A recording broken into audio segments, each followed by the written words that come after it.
بسم اللہ الرحمن الرحیم۔ السلام علیکم ناظرین، میں ارشد یاسین اور آپ دیکھ رہے ہیں ریڈار۔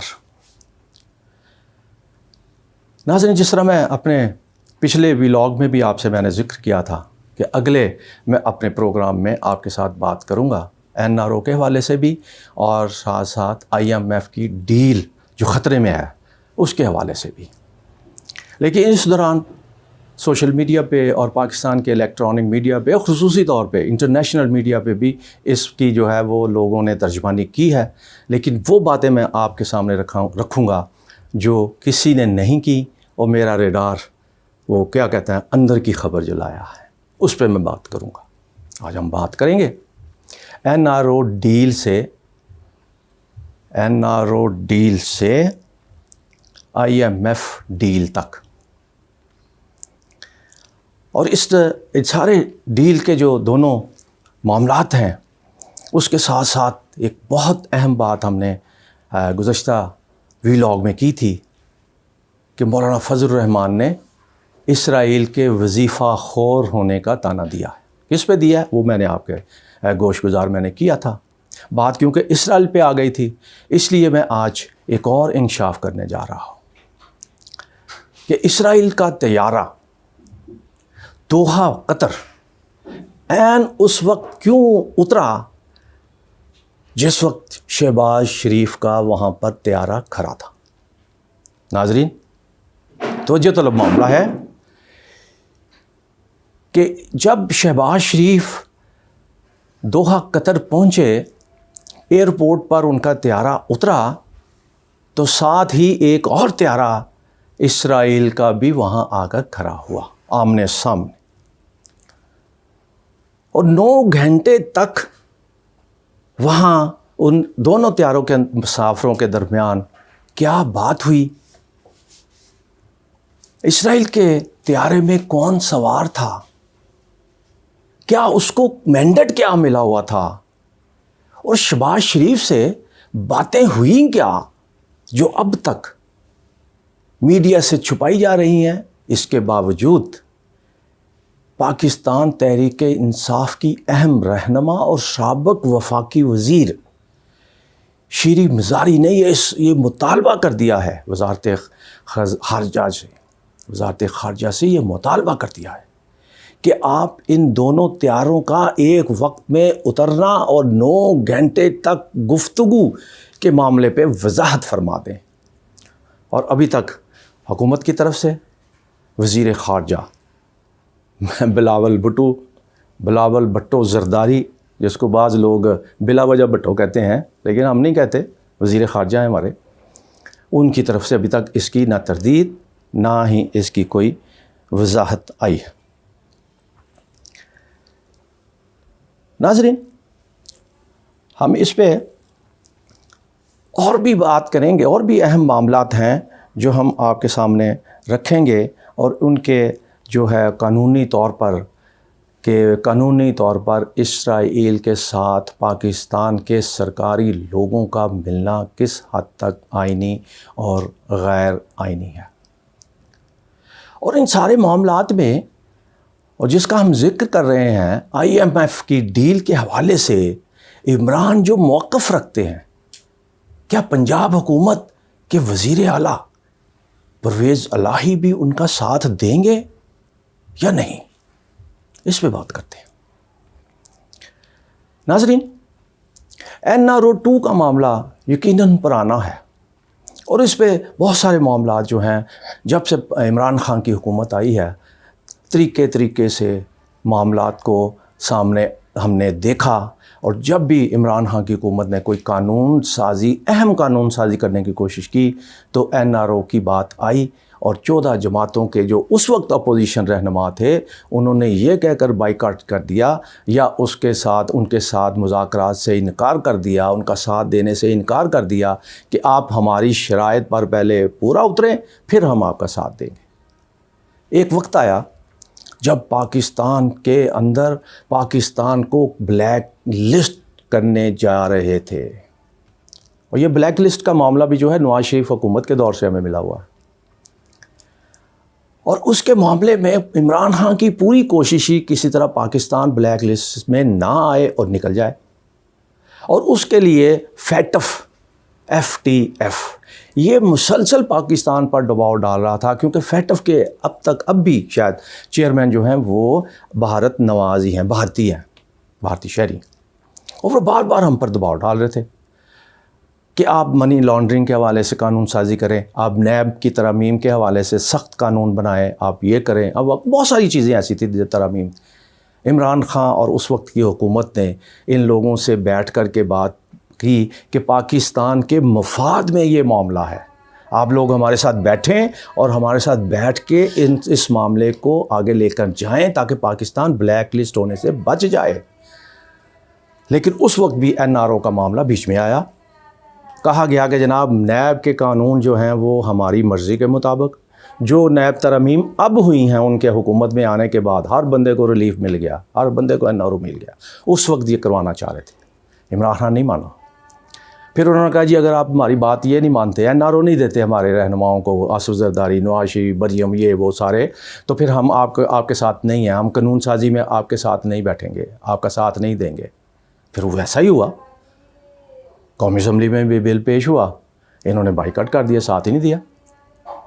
سینٹ میں بھی بل پیش ہو گیا، ان کا خیال تھا کہ سینٹ میں تمہاری اکثریت ہے، حکومت کو ناکامی ہو جائے گی، لیکن اس وقت سہولت کار جو تھے وہ ان کے ساتھ تھے آپ کو پتہ ہے ناظرین۔ تو قومی اسمبلی میں بھی منظور ہو گیا اور سینٹ میں بھی منظور ہو گیا۔ اس طرح پاکستان بلیک لسٹ میں جاتے جاتے بچ گیا، ورنہ ان کی تو پوری کوشش تھی کہ اس نازک موقع پہ ہم فائدہ اٹھا لیں اور اپنا NRO لے لیں۔ اب بات الٹ گئی ہے، اب IMF شاہ رکھ کے ہمارے نزدیک ہے، IMF پیسے نہیں دیتا تو یہ حکومت کامیاب پہلے ہی نہیں ہے، یہ دھڑام سے نیچے گر جائے گی، کیونکہ باقی جن لوگوں نے پیسے دیے ہوئے ہیں ظاہر ہے وہ وقت کے ساتھ ساتھ وہ واپس بھی کرنے ہیں، ہمارے پاس تو پیسے نہیں ہیں۔ وہ وزیر خزانہ تو کہتے ہیں زہر کھانے کو نہیں ہے، باقی لوگ بھی یہی کہتے ہیں، بھلے اللہ تللہ ان کی عاشیاں، ان کے قطر کے دورے، ان کے کینیڈا کے دورے، اربوں روپے خرچ ہونے، یہ الگ معاملہ ہے، لیکن عوام کو دینے کے لیے تو 1 روپیہ بھی نہیں ہے۔ تو اس حوالے سے پھر اب بات یہ بن رہی ہے کہ کسی نہ کسی طرح سب لوگوں کو اکٹھا کیا جائے اور ہم سب ایک ہیں اور ہم پاکستان کے مفاد کے لیے ہم یہ وہ جو ایک بیانیہ ہوتا ہے ان چلاک اور مفاد پرست لوگوں کا، وہ ایک بار پھر شروع ہو گیا۔ لیکن اس کے اندر کی کہانی یہ ہے کہ جب یہ IMF سے ڈیل ہونے جا رہی تھی تو ان کے وزیر خزانہ مفتاح اسماعیل نے 4 صوبائی اسمبلیوں کے وزراء اعلیٰ کو ایک خط لکھا کہ یہ معاملات ہیں، IMF نے جو شرائط لگائی ہیں وہ تمام صوبوں سے متعلقہ ہے، کیونکہ صوبے اپنے اخراجات کم کریں اور ٹیکسز وغیرہ زیادہ لگائیں اور جو سرپلس جو ہے وہ بجٹ پیش کریں تاکہ IMF کی ہم شرائط پوری کر سکیں۔ خیبر پختونخوا کے وزیر جو خزانہ ہیں جگرا، تیمور سلیم جگرا، انہوں نے ٹھیک 24 گھنٹے بعد خط لکھ دیا کہ جناب ہم آپ کے ساتھ ہیں، ہم آپ کی ہر ممکن مدد کریں گے، آپ ہمارے ساتھ میٹنگ کر کے معاملہ طے کر لیتے ہیں، کیا ہمیں کیا کرنا ہے اور آپ کو کیا کرنا ہے۔ 3 مہینے ہو گئے جناب، وفاقی وزیر صاحب کے پاس وقت ہی نہیں ملا اپنے صوبے کے وزیر خزانہ کو ٹائم دینے کے لیے۔ آخرکار اب جب حالات اس طرف چلے گئے، NRO جس طرح میں نے کہا NRO سے IMF تک، اب بات IMF تک کی پہنچ گئی نا، اب انہوں نے خط لکھ دیا وزیر خزانہ کو بھی اور حکومت کو بھی کہ جناب ہم کیونکہ پاکستان میں سیلاب آیا ہے، ہمارے علاقے میں، ہمارے صوبے میں سیلاب نے افراتفری اور اتنا نقصان پہنچایا ہے کہ ہم IMF کی شرائط پر پورے نہیں اتر سکتے، لہذا ساڈے لو تو جناب معافی چنگو نا، معذرت سمجھو نا جی، مطلب اس کا یہ ہے کہ ہم اپنے لوگوں کی خدمت کرنا چاہتے ہیں، آپ IMF کے پاس جائیں، ان کو قائل کریں کہ اس وقت ہم اپنے پسے ہوئے وہاں پر ٹیکس نہیں لگا سکتے۔ اب حالات یہ ہیں کہ اب وفاقی حکومت یہ پروپیگنڈا شروع کر دیا ہے کہ جناب عمران خان کی حکومتیں جو ہے وہ IMF کے ڈیل کو ناکام کرنا چاہتی ہیں۔ جبکہ یہ ان کے خیال میں نہیں ہے کہ 2 مہینے آپ نے وقت نہیں دیا اپنے منسٹر کو، صوبائی وزیر کو، اور ساتھ ساتھ آپ نے بالکل ابھی تک اس پہ پھر حالات ایسے ہیں، کس طرح ٹیکس لگایا جا سکتا ہے؟ سندھ کیسے لگائے گا، خیبر پختونخوا کیسے لگائے گا، پنجاب کیسے لگائے گا، اور بلوچستان کیسے لگائے گا؟ حالات ایسے ہیں. حالات اس وقت میں سمجھتا ہوں کہ یہ معاملات اس طرف چلے گئے ہیں کہ اب ہم سب کو ساتھ دینا ضروری چاہیے، لیکن اپنے مرے ہوئے لوگوں کو ان پر مزید بوجھ کیسے ڈالا جا سکتا ہے، یہی عمران خان کا خیال ہے. اور جب عمران خان کو یہ مشاورتی اجلاس سے باہر رکھ رہے ہیں، جب ان کے وزراء اعلیٰ کو باہر رکھ رہے ہیں، جب کمیٹیاں جو بنائی گئی ہیں اس میں پی ٹی آئی کا بندہ ہی کوئی نہیں ہے جن کی 2 صوبوں میں حکومت ہے، تو پھر وہ کیوں ساتھ دیں آپ کا؟ وہی بات سیدھی ہے. ہاں، اب وہ پوائنٹ ناظرین جو میں آپ سے ڈسکس کرنے جا رہا ہوں، اب عمران خان کی طرف سے سہولت کاروں کو بھی اور فیصلہ کرنے والی قوتوں کو بھی یہ بتا دیا گیا ہے کہ ہمارے 2 صوبے IMF کی شرائط تسلیم کرنے سے صاف صاف انکاری ہیں. ہماری ترجیح اپنے لوگوں کو، اپنے سیلاب زدگان کو زیادہ سے زیادہ ریلیف دینا ہے، ان پر ٹیکس لگانا نہیں ہے. اب ہم ٹیکس نہیں لگائیں گے. بات آگے بڑھے گی. اگر مذاکرات ہوتے ہیں، منانے منونے کی بات ہوتی ہے، تو ممکن ہے عمران خان اس بات پہ مان جائے. یہ میں بیچ کی بات آپ کے سامنے رکھ رہا ہوں ناظرین، اس بات پہ مان جائے. چلیں کرتے ہیں وہ بھی، ہم باہر سے بھی پیسہ منگوا لیتے ہیں، اوورسیز پاکستانیوں سے منگواتے ہیں، ادھر سے منگواتے ہیں، ادھر سے منگواتے ہیں، کرتے ہیں کچھ. لیکن آپ بھی تو کچھ کریں، شفاف انتخابات کا طریقہ اعلان کریں، عبوری حکومت بنائیں. ان چوروں ڈاکوؤں، جو عمران کہتا ہے میں نہیں کہتا، ان سے جان چھڑائیں، کیونکہ لوگوں نے ان کو پیسے نہیں دینے ہیں. آپ دیکھیے کہ رات ایک بول ٹی وی پہ لائیو ٹیلی تھون ہو رہا تھا، اور وہاں ایک آدمی نے باہر سے اوورسیز پاکستانی نے فون کیا. انہوں نے کہا جی میں 200 پاؤنڈ دینا چاہ رہا ہوں، لیکن پہلے مجھے یہ بتائیے کہ یہ حکومت پاکستان کے فنڈ میں جائے گی یا یہ آپ کے فنڈ میں جائے گا. جو میزبان تھی پروگرام کی، انہوں نے کہا جی نہیں، حکومت کا اس کے ساتھ کوئی تعلق نہیں ہے، یہ ہمارا اپنا ایک سسٹم ہے، آزاد لوگ ہیں، رضاکار ہیں، NGOز ہیں، وہ ان کے پاس جائے گی اور شفاف طریقے سے یہ جو ہے اس کو ڈسپیوٹ کیا جائے گا. انہوں نے کہا میں اتنے پیسے بھیج رہا ہوں، اگر تو آپ نے یہ حکومت کو پیسے دینے ہیں تو میری طرف سے صاف انکار ہے، اگر ان کو نہیں دینے پھر میں بھیج رہا ہوں.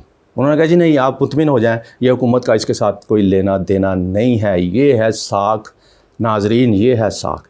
اس وقت پاکستان کے سیلاب زدگان کو ڈوبے ہوئے، مرتے ہوئے، سسکتے ہوئے، بلکتے ہوئے، آہیں بھرتے ہوئے 1 مہینہ ہو گیا ہے. 1 مہینہ حکومت کی طرف سے کچھ نہیں ہے. سندھ حکومت بھی یہ کہہ رہی ہے کہ بات ہو گئی ہے وفاق سے، وہ پیسے بھیجتے ہیں. سندھ کچھ نہیں دے رہی، کچھ نہیں کر رہی. اس پہ ہم الگ ایک پروگرام کریں گے ناظرین. پیسے کدھر سے آئیں گے؟ پیسے چین نے فنڈ بھیج دیے، UN نے بھیج دیے، باہر کے لوگ بھیج دیں گے. ان کو کون دے رہا ہے پاکستان میں سے؟ اوورسیز پاکستانیوں میں سے کتنا پیسہ آیا ہے؟ 1 کروڑ روپیہ صرف ایک بول نے رات اپنی ٹیلی تھون کیا ہے تو 1 کروڑ روپیہ اکٹھا ہو گیا. ان کا بتائیے، باہر سے آئے ہیں، انہوں نے تو کچھ نہیں دینا، کسی نے نہیں دینا. اربوں روپے لوٹ کے لے گئے ہیں. 1 روپیہ دے دیں نا، پتہ چلے کہ آپ بھی بڑے مخلص ہو. کوئی نہیں دے گا. یہ لوٹنے کے لیے آتے ہیں، دینے کے لیے نہیں آتے ہیں. لوگوں سے مخیرہ زراعت سے صرف کہیں گے، خود نہیں کریں گے. بھئی آپ کپتان ہو، آپ بڑے لوگ ہو، پارٹیاں چلاتے ہو، کہو جی ہم اتنے ہم دے رہے ہیں، ہم آپ بھی دیں. سمجھ میں آتی ہے بات کہ ہمارے لیڈروں نے بھی دیے ہیں، ہم نے تو کچھ نہیں دینا، آپ دے دیں. تو کون دیتا ہے بھائی؟ بہرحال ناظرین، یہ سارے ایسے حالات ہیں. اللہ تعالیٰ سے دعا کرتے ہیں کہ اللہ تعالیٰ جو سیلاب زدگان ہیں، اللہ تعالیٰ ان کی مدد فرمائے، اور ہم سب کو واقعی صحیح معنوں میں سیاست سے بالا تر ہو کر اس ملک کی ترقی کرنے کی توفیق عطا فرمائے. سجنوں تے مترو، اللہ حافظ.